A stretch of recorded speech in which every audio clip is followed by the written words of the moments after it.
Hey everybody, welcome back to the Between Paychecks Kitchen. I'm us, Jackie Lander, still Lake Jackson. We're coming from my little shitty apartment kitchen again. Now we're going to jump into it real quick. It's a simple marinade, so this is going to need to sit overnight, at least one night. So keep that in mind when you cook that. So we're going to marinate it overnight and then come back and I'll cook it tomorrow.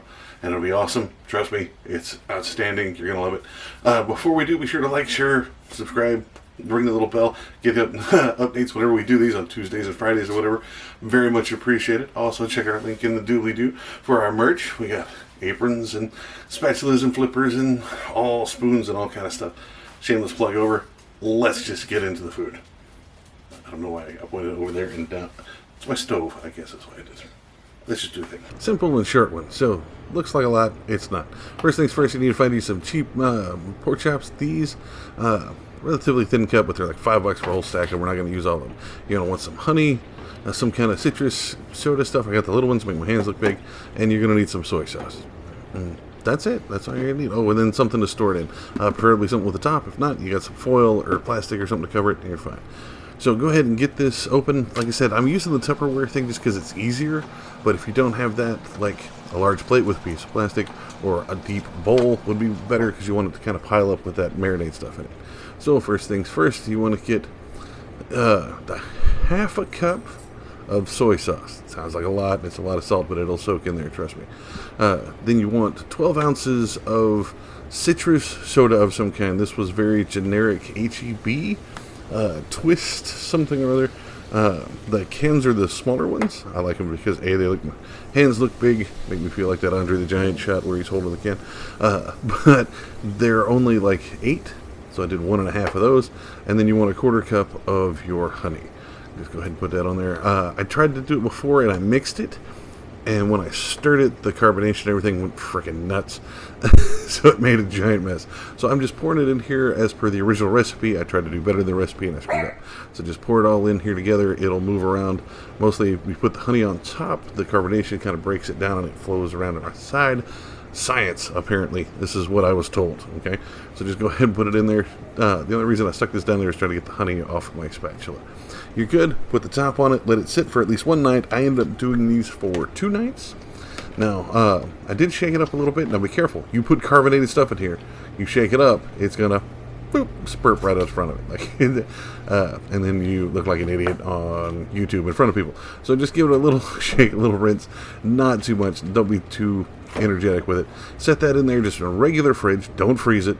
Let that sit for at least a night. So this is 2 days later. I just got my skillet and then I got my cast iron up because you can grill these. You can do whatever. Put them up to medium high. Now I'm not putting any butter or anything on here. Now it will cook their marinade down to where you're going to have to scrub the crap out of it to get it out of here.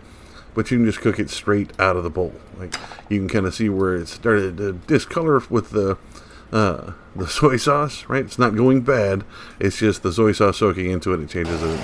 So medium high, cook them 3 to 5 minutes aside, depending on how well done you want them. Don't undercook your pork. Always cook it well enough to where it starts to brown. You want to brown it on either side, especially on this grill. Now it looks dirty, but it's just like old rust and crap. I need to really clean the crap out of it again. But like I said, see how this cooks. That marinade is going to sit in there. It's going to get dark. And you're going to have to scrub it, but it works well. So just throw the next in there and keep cooking it. Now you can put these next to mashed potatoes. You can put them on a bed of rice because it's a citrus flavor. It's really good. It's not overpowering. It doesn't take away the taste of the pork. It adds to it. This is outstanding. This is a way to really flavorfully, I guess it's flavorful-esque. It's a way to put more flavor on your damn pork, right? So try this. Like I said, I got $5 for this. I tried it next to rice. I tried it on some like $1 for the instant mashed potatoes, whatever. This was great. This made enough, like I said, $5 worth of pork chops, and it made enough to feed at least 4 people twice. So I guess you could say at least 8 on one thing because it just got that big pack of pork chops, and you cook this stuff down. This is amazing. Try this. Tell me how you enjoy it. But instead of just having regular pork chops, and you can grill these, you can do anything with them. With it, instead of having just nothing or no extra flavor or anything onto it, this is cheap, easy way to do it. And it kind of shocked me. I was not expecting the the soda to work. So yeah, give this a try. And there you have it, folks. That's outstanding. I was a little worried, upset, curious if it was going to work, mostly because of having Coke and the stuff usually breaks it down. But this turned out great. This is perfect. If you do it like this, or you do it differently, want to see us do it differently, maybe we'll revisit it, put it down in the comments. That's what it's there for, man. My beard's all splitting. It's like growing into the 2 points. So thank you guys very much. Let us know if you can. Let us know here. You can also find us on social media. You can find us on Facebook, Pinterest, Patreon. You can find us all those at Living Between Paychecks Kitchen. You can also find us at Instagram at Living Between. We had to shorten it down over there. And again, shout out to our patrons. Thank you very much. Hopefully your video should be up soon. And I'll see you guys next time. I'm going to do some more of this pork. This is outstanding. This is good. Whew, that's guys now.